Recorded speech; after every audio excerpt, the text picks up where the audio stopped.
This episode, along with hundreds of others from Calaroga Shark Media, is available without commercials. Just look for the banner on your Apple Podcast app to subscribe and try it free for a month. Calaroga Shark Media.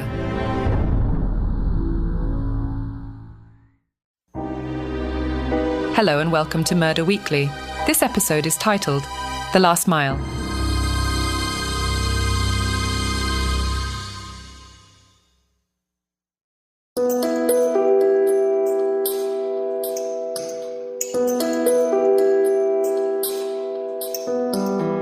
The morning air was crisp and cool, the perfect conditions for a run. Samantha Davis, a vibrant 24-year-old with a passion for fitness, set out on her usual jogging route through the heavily wooded park on the outskirts of town. Little did she know, it would be her last. 2 hours later, a horrified dog walker stumbled upon Samantha's lifeless body, brutally mutilated and discarded like a broken doll amidst the fallen leaves. Her once bright eyes stared blankly at the canopy above, her limbs contorted at unnatural angles, and her throat bearing the unmistakable marks of strangulation. Detective Valerie Nichols arrived at the scene, her stomach churning at the sight before her. The victim's body was a tapestry of violence, her torso riddled with deep, jagged stab wounds that painted the forest floor a sickening crimson. Defensive wounds on her hands and arms told a story of a desperate struggle, a fight for survival that had been ultimately and tragically lost. As the crime scene technicians meticulously combed the area, Detective Nichols turned to her partner, the grizzled veteran Detective Marcus Thompson. "This is a bad one, Mark. The level of brutality, the sheer savagery of it all. We've got a monster on our hands."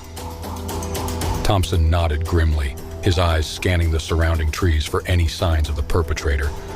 No witnesses, no security cameras, and a crime scene that's been contaminated by God knows how many joggers and dog walkers. We've got our work cut out for us on this one, Val.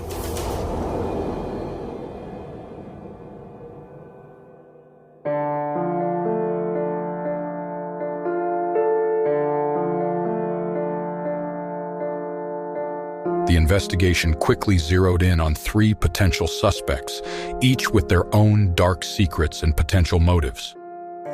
First on the list was Samantha's ex-boyfriend, Tyler Green, a volatile young man with a history of violence and a reputation for not taking breakups well. When questioned, Tyler's eyes blazed with barely contained rage. "You think I did this? That I could hurt Samantha?" He snarled, his fists clenched at his sides. "I loved her, damn it! Sure, we had our problems, but I would never lay a hand on her." Detective Nichols leaned in, her gaze unwavering. "But you did have a nasty habit of losing your temper, didn't you, Tyler?" Neighbors reported hearing screaming matches, things being thrown. It's only a matter of time before that kind of anger escalates. Tyler's face drained of color, his bravado faltering. That was different. I've been working on my issues, I swear. I was at work when it happened. You can check with my boss.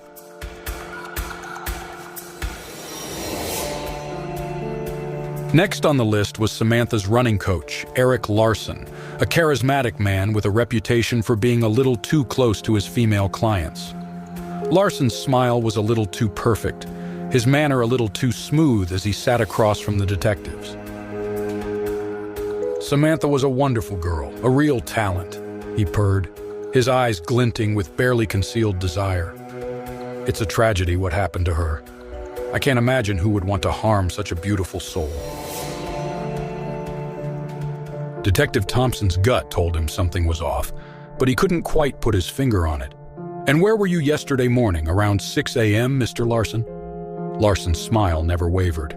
"I was with a client, of course, Melissa Harding. We had a sunrise yoga session in the park on the other side of town. You can check with her. She'll confirm my alibi."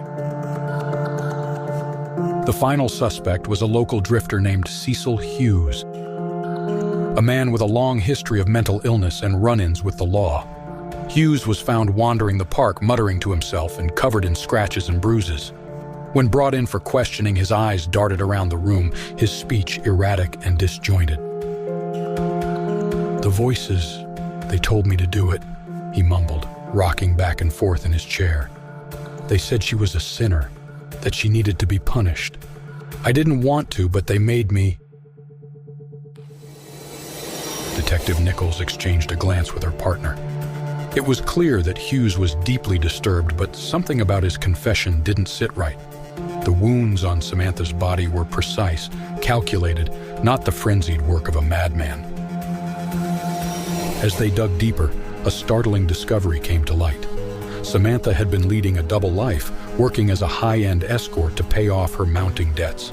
Her client list read like a who's who of the town's elite, including a prominent judge and a married business tycoon.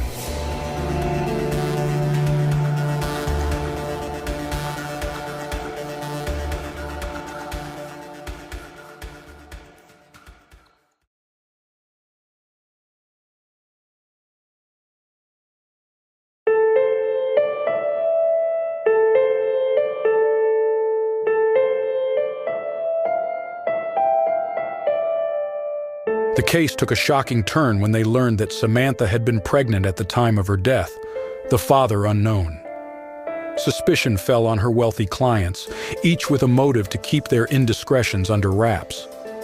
As the detectives raced to unravel the tangled web of secrets and lies, the killer struck again. Another young woman bearing an uncanny resemblance to Samantha was found dead in the park, her body mutilated in the same brutal fashion. The pressure mounted as the media descended on the town, demanding answers and stoking fear in the hearts of the residents.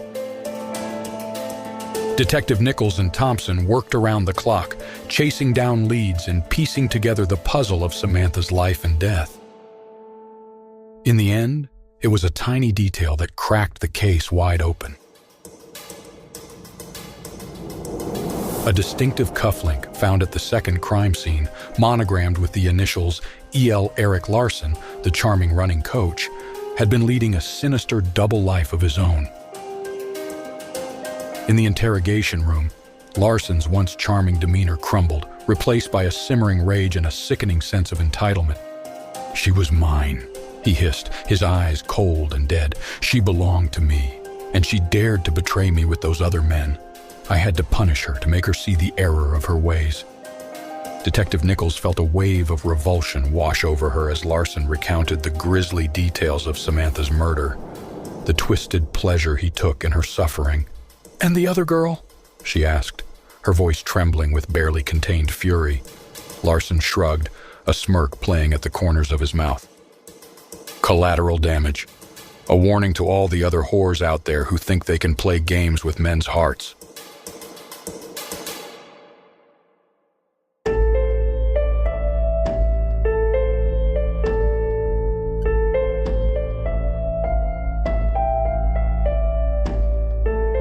As Eric Larson was led away in handcuffs, Detective Valerie Nichols stepped out into the cool night air, her heart heavy with the weight of the case. Samantha Davis, a young woman with her whole life ahead of her, had been snuffed out by a monster masquerading as a Prince Charming. She thought of the other suspects, the volatile ex-boyfriend, the troubled drifter, and how easily they could have been condemned by circumstance and suspicion. In the end, the truth had been far more insidious, lurking in the shadows of respectability and charm. As she walked to her car, Detective Nichols made a silent vow to Samantha and all the other victims whose lives had been cut short by the evil that men do. She would keep fighting, keep hunting the monsters in the dark, no matter the cost. It was the least she could do to honor their memory and ensure that justice was served. In the distance, the sound of sirens pierced the night, a grim reminder that her work was never done. The city was full of predators, hiding behind masks of normalcy, waiting for their next victim. But as long as there were detectives like Valerie Nichols on the case, the innocent could sleep a little easier, knowing that someone was out there, watching over them, ready to run the final mile in the pursuit of justice.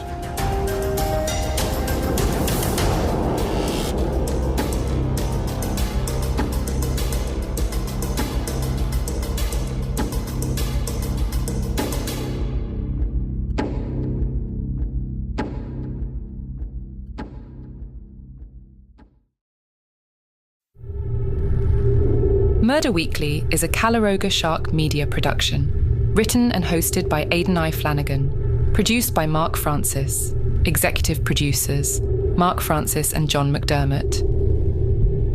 Portions of this podcast may have been created with the assistance of AI. Calaroga Shark Media.